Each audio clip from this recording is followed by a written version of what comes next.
my god, it's been 4 years.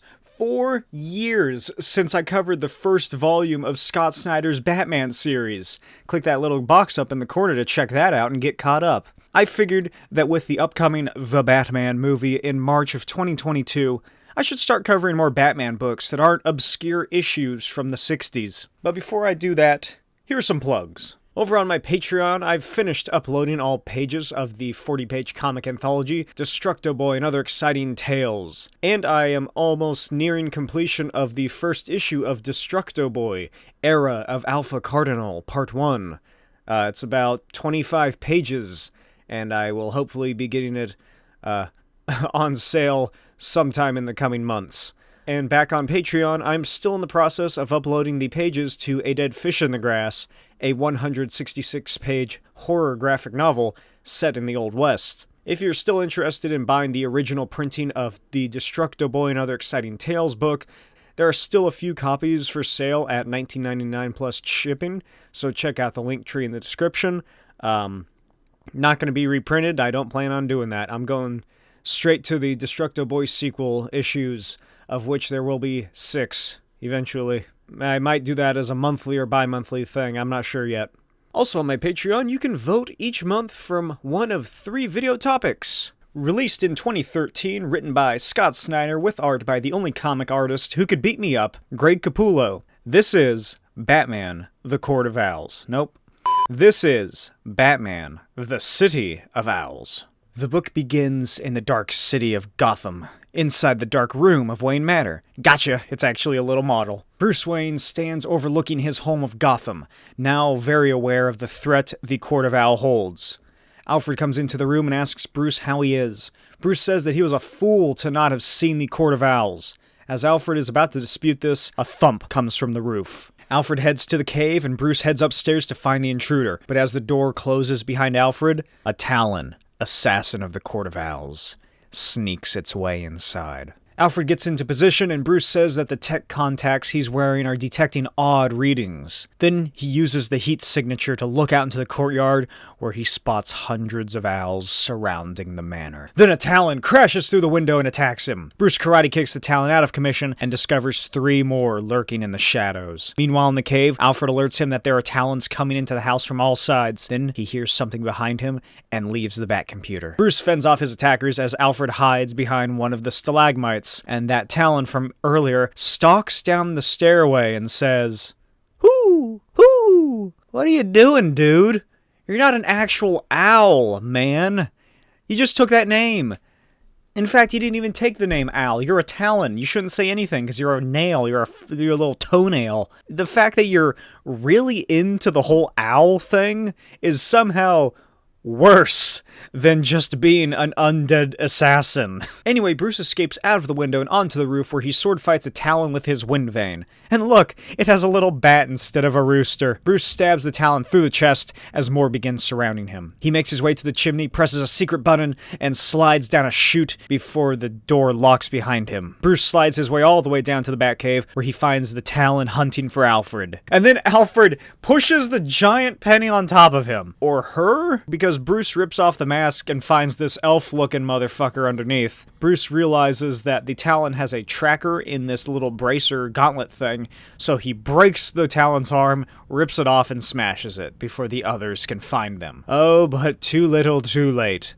The Talons make their way into the Batcave proper, and Bruce and Alfred run away into one of the many bunkers. They close the doors just in time, and Alfred brings up another monitor where they prepare to lower the temperature of the cave and freeze the undead Talons. But that'll take far too long. Bruce puts together a method for ensuring the cave freezes and the Talons don't get inside. Outside, the Talons are just sort of bashing the door until it creaks open, and out pops the Thrasher suit, a giant power armor Batman made. I don't remember if this was from anything else before this, or if it was just specifically from this book. Like a lot of Scott Snyder's Batman stories, don't question it, it looks badass. Back inside the room, Alfred discovers a list of targets on the Owl's hit list. So Bruce has Alfred put a call out to the Bat family, which is a setup for all the tie-in issues that are collected in the trade volume Batman, Night of the Owls. It's alright, I wouldn't necessarily recommend recommend it. It's fairly redundant from what I remember and not all that interesting, but if you want to be a completionist and see the effect that the Court of Owls has on other characters in Gotham, you probably enjoy it. Then Batman just beats the shit out of the Talons. How else do I put this? He just fucks them up. They fight for a few pages until Bruce is tossed over the ledge and lands before his giant dinosaur. Unfortunately, his suit has been too far damaged from the fall and isn't responding, so the Talons surround him and start breaking his suit and trying to get in there with him. Then the T-Rex jumps on them. The remaining Talons pick themselves up and leap atop Batman. One drives their knife through the visor and begins breaking through. Bruce closes his eyes, ready to accept his defeat. He thinks about how his ancestors used to train owls to kill the bats along the premises. But as soon as the owls left, the bats returned! And hundreds of thousands of bats flood into the cave. They begin attacking the Talons as the temperature drops more and more. Alfred alerts Bruce that one of the Talons is escaping, and so Bruce leaps in the Batmobile, runs his ass over, and keeps driving all the way to Gotham. After securing Arkham Asylum off-screen, Batman heads to the headquarters of mayoral candidate Lincoln March. Also, the Court of Owls has set up an elaborate owl symbol into the skies of Gotham. Batman enters March's office and finds him in his seat. Lincoln softly says, "You... Bruce Wayne," and holds up a gun, which he uses to kill a Talon that was hiding behind the door. Then the big twist is reverted as Lincoln says that he just has a message for Bruce Wayne, a man he looks exactly like. As Lincoln dies from a knife wound, he hands Batman a letter with 3 names on it. 3 names that he believes are part of the Court of Owls. Then he dies, and Batman contacts Alfred, looks out of the window into his city, and says, "I know where they live, Alfred. They came to my house. Now, I'm going to burn theirs to the ground." Oh, God, I forgot about this fucking story. Look, everyone, it's Scott Snyder's New 52 backstory for Mr. Freeze. Victor was a small boy in Nebraska, and one night he and his mother walked across a frozen lake. And then she fell in. Then later in life, or I don't know, she has cancer or something, or she's damaged from falling into the fucking ice. He wheels her out to the middle of this fucking frozen lake and pushes her in and just watches her sink to the bottom. Then later in his life, he's a scientist at Wayne Corp and falls in love with a woman he never knew named Nora. Anyway, Victor is being spoken to by a detective or something, and that goes over Victor's story about a group calling themselves the Owls, using his technology to bring their soldiers back to life. Victor snaps the doctor's neck, steals his little crayon, and breaks into his freezing ventilation shaft. The guards storm the cell and are all frozen. Victor then snaps off one of their fingers and slurps up some ice, and now the entire hall is mostly frozen. Victor walks out with his hands up and blows out the frozen liquid whatever onto the guards. Then he uses the finger he stole to activate a fingerprint lock and steals his dumb sleeveless suit, then steals a delivery truck and drives away. Where does he go? The Iceberg Lounge Casino. Penguin and his goons come out to find what all the ruckus is, and Victor demands his freeze guns. Penguin hands them over and tells him to make this look like a real robbery because he's an honest, legitimate businessman. Then Victor leaves, out for vengeance against the man who stole Nora from him. Nora. Then we get a flashback to 6 years prior. Victor meets Bruce Wayne and Lucius Fox, who informs him that the company is phasing out their cryonics division. Victor freaks out, and when they leave, he tells Nora that he won't let them take her, and probably jerks off to her body or something. Sometime later, Victor is just staring at Nora in the lab, finishing a new compound to bring her back, but Bruce Wayne appears and tells him no. It's basically the Riddler's storyline from Batman Forever. So Victor freaks out, tosses a chair at Bruce, who easily dodges it, and it strikes a couple of tanks of liquid helium or something, and blasts Victor, turning him into an icy man with a dumb haircut. In the present, Victor is in his abandoned lab. He tells Nora that he's created the perfect formula, and if it worked on the owls, it'll work for her. But in her place, he finds a guy who kind of looks like George Carlin. Upstairs in Wayne's penthouse, I don't know why he expected Wayne to be here. I mean, it's not his house, it's just his office. Victor is crazy, so I guess it makes sense in his mind. He steps out of the elevator and finds Nora. Then Batman crashes through the window for some reason. It's your office. Why? Why didn't you just stay inside? He's Mr. Freeze. He doesn't care about your theatrics. He just doesn't care. Fucking, who did you have put Nora in here? Did you do it? Batman, did you put Nora in your office, then leave and wait outside? Batman attacks him with his heat fists, and they fight for several pages until Batman stabs him with his own perfect formula, and Victor begins to be unfrozen. Cut to the most expensive building in Gotham, a quote-unquote fortress against the masses. Built in the 1930s, it has become home to the incredibly rich Power family. I feel like he could have gone with really any other name. Bit on the nose there. The matriarch of the family finds her home ruined and ransacked. Then Batman appears, and oh god, what the fuck is wrong with her hand? Jesus Christ! Is she really an owl person, or is she just really old? What the fuck is that? Anyway, Bruce holds her owl mask up to the elevator bars and demands to know where her husband is. She says that she's out of the country, then nervously gloats, saying that Batman and his friends may feel like they have the upper hand, but by sunrise, Gotham will be the city of the owls. Bruce then leaves her, caged up in the elevator. As he glides through Gotham, Alfred informs him that she's dialing her husband, and Bruce tells him to track her call. Alfred also tells Bruce that all of the Talons are safely in their cold storage. Batman continues flying above Gotham, and Alfred says that he's finally triangulated Powers' location in the south of Gotham, and Bruce says that he knows exactly where they are. Later that night, Bruce arrives at the Gotham Harbor House, the same house he found as a child when researching the alleged Court of Owls. He found nothing then, but tonight he will. He kicks down the door, smashes some dumb owl sculptures, rips down a hidden staircase, and climbs up to find a dinner of dead owls. Bruce walks past the slumped, poisoned bodies until he finds Joseph Powers. He takes off the mask and says, "Damn you. Damn you all." Sometime later, Bruce sits in his study fiddling with 2 bullet casings. Gee, wonder what those are from. Alfred finds him and says that he has a meeting with a firm about some Wayne Corp thing, and Bruce says, "I just don't understand it. It makes no sense that the court members killed themselves. The money siphoned out of the dead members' accounts in the last week, this all feels like a setup. There's something behind it. I can feel it." Alfred gives Bruce some assurance, so Bruce gets up, and as they're walking out of the room, he stops and looks at a portrait of his parents. He stops, stares at it, and runs off, telling Alfred to postpone the meeting. At the city morgue, Bruce opens up one of those little body shelf things and finds a note that reads, "Follow me down the rabbit hole." No, it's not Mad Hatter, but how insane would that be if after all this buildup, the big bad of the Court of Owls is the Mad Hatter? Batman arrives at Willowwood Home for Children, a satellite hospital for mentally ill children that was partially destroyed in a sinkhole. Bruce tells us that it was basically Arkham Asylum Juniors as he walks down the eerie halls. He says, "I'm here," and is caught in a net. A figure emerges from the shadows, a man with the face of Lincoln March. Batman says that March doesn't exist. He's a fake person set up by the Court of Owls. The pale visage of the man in a turtleneck then asks who he is then. As Batman struggles to cut himself out of the net,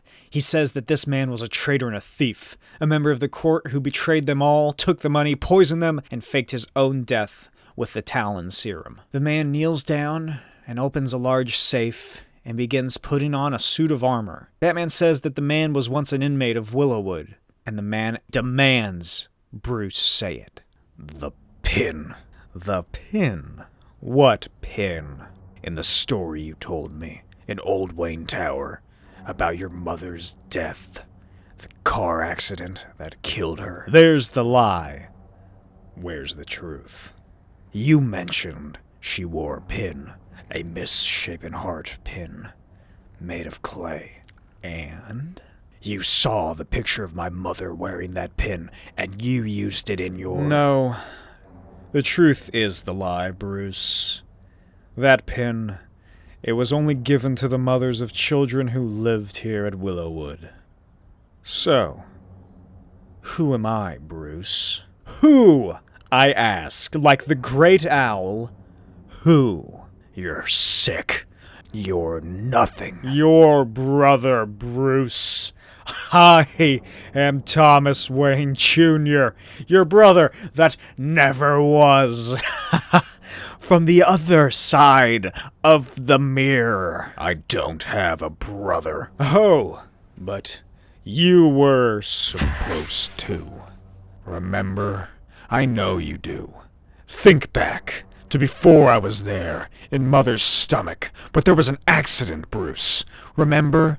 You were 3, I was born early, born hurt, and our parents hid me here at Willowwood to heal away from the world. I don't know what the hell you're talking about, Lincoln.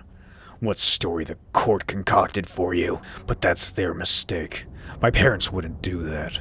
They wouldn't put a son of theirs, sick or not, in a place like this. See, but it wasn't like this back then. At the time of the accident, it was a premier children's hospital. That is, until the funding dried up, when the hospital's biggest donors died. Thomas and Martha Wayne, tragically shot in an alleyway. You wanted to know if the court had anything to do with their parent. You wanted to know if the court had anything to do with our parents' death, Bruce. The answer is no, they didn't. That was all your fault, brother. And I'm going to make you pay. So finish cutting through the net, and let's have this out once and for all. For the city of Gotham. Wayne to Wayne. You're out of your mind. Brother to brother.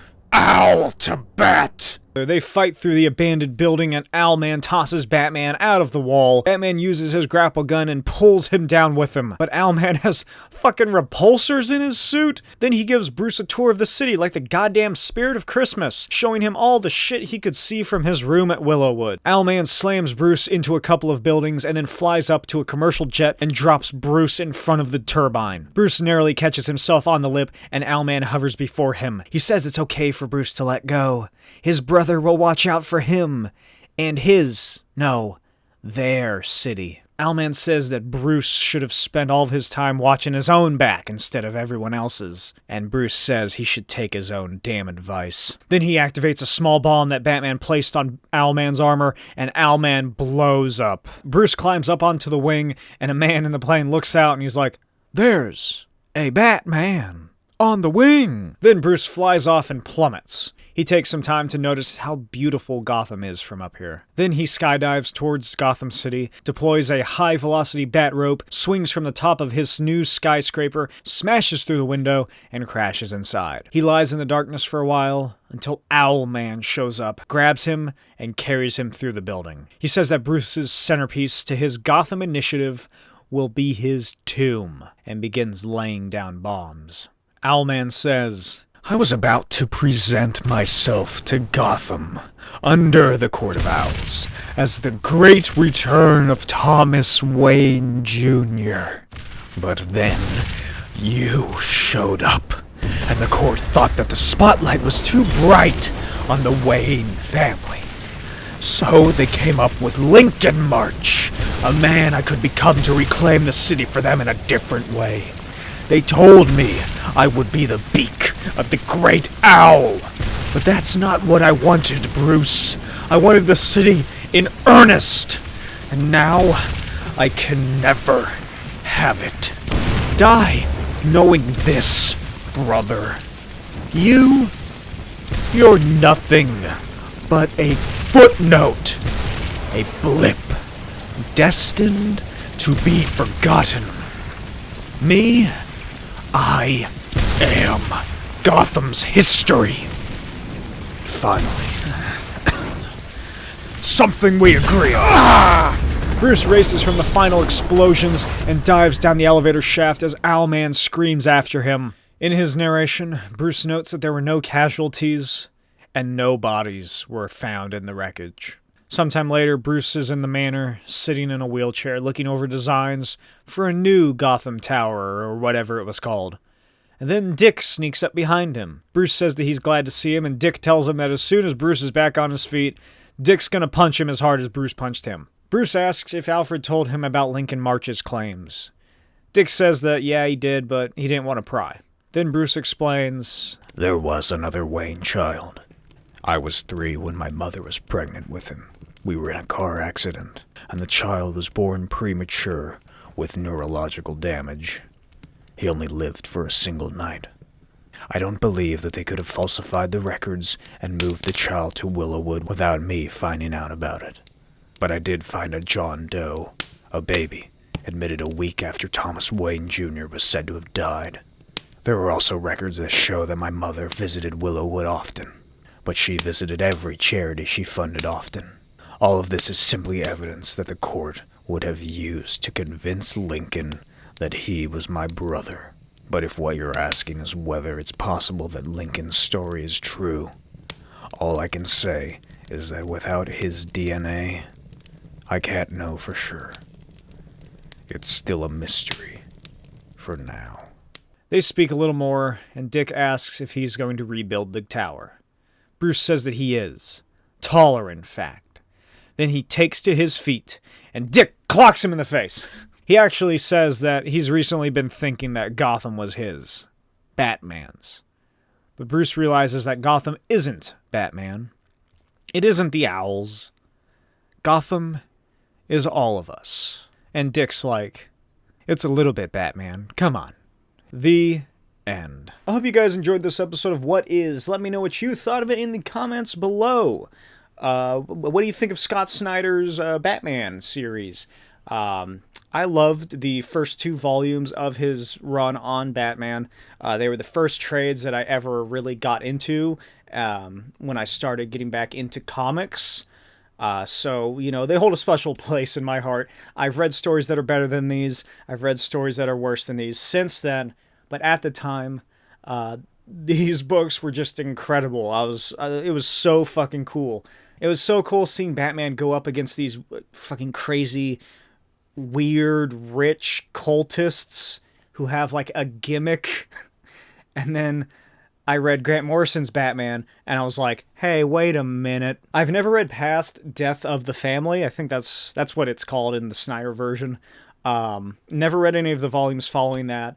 I didn't really care or was very interested in 0 Year and beyond. 0 Year always seemed very stupid to me. No offense, Scott, because I know you're watching. So I can't comment on the rest of Scott Snyder's run. I can only comment on these first initial volumes, the first 3 or 4 of what it is. But without a doubt, Scott Snyder was the upper echelon of the New 52. Like, the Court of Owls is absolutely the most well-regarded and critically acclaimed series from the New 52, and there's good reason for that. It's a fucking fantastic book. But I don't really know where this goes after this. This right here, Court of Owls, City of Owls, the 2-volume collection, part 1, part 2, definitely top tier Snyder stories. I don't really care for the weird New 52 reboot of Owlman. I didn't really care for it when I first read it, and I don't now. Is Thomas Wayne Jr. / Lincoln March, is he still an actual character? I don't know. Just because I don't read a whole lot of new comics. You can hear me talk about that more on my new comic book-based podcast, The Comic Shtick, where comics are my shtick. Check that out. Probably every Friday or so is when a new episode will be released here on my YouTube channel. But anyway, is Owlman still around? I was looking at the DC Wiki fan page for him, and it seems like the last time he was around was like in 2017 or something in some Tom King story. But I don't know. He's not that very good of a character, personally, I don't think. I much prefer the regular Owlman of Earth 3, who I do know is currently active and doing shit. There's the new Suicide Squad run, which I think involves some Earth 3 stuff. And then there's the upcoming War for Earth 3. So that, you know, Owlman's going to be in there, the regular Owlman. But I don't think he was that popular enough to where people or writers really wanted to use him all that much. The Court of Owls is a far more interesting villain, I think, than a crazy man who is Thomas Wayne Jr.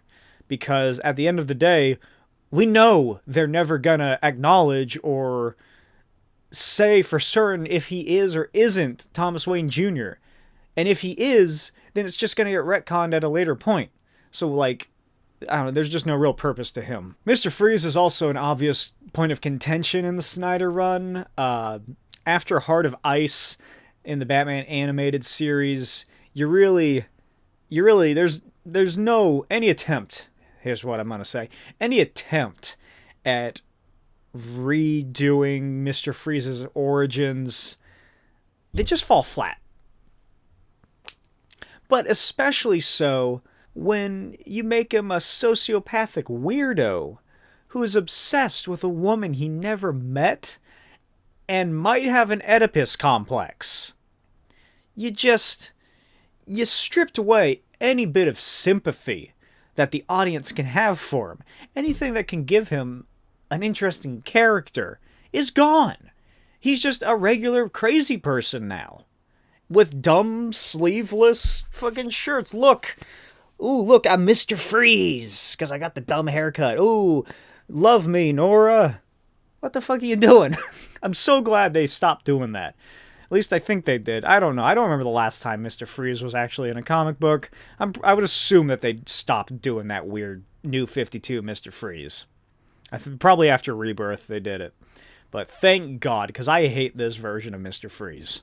It's just, he becomes an annoying footnote in this story, because all he exists here to do is to, one, reintroduce Scott Snyder's new 52 fucking edgy version of Mr. Freeze, and two, to have that serum thing that works against the Talons that Batman says he's going to use and then never uses.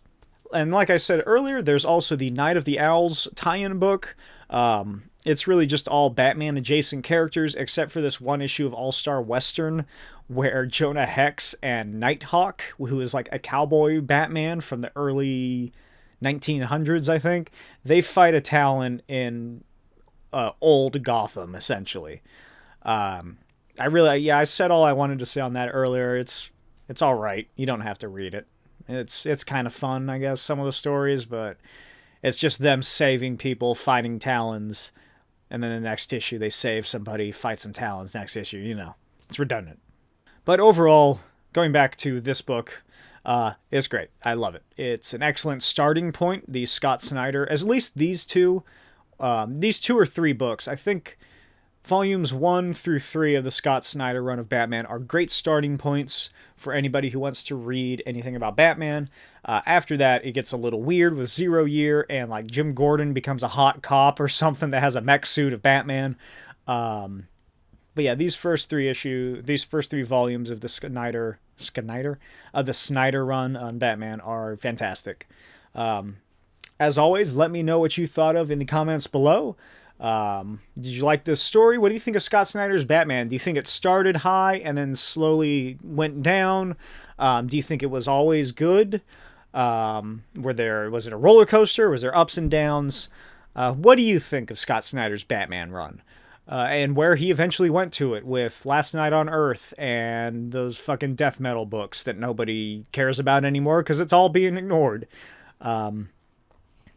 I will see you guys next time for another special episode on Batman. I'm doing a little thing, 3 different videos going over very different creators' interpretations of Batman. This one's Scott Snyder's. Stick around a little bit at the end to find out who's next. I'll see you next time. Bye.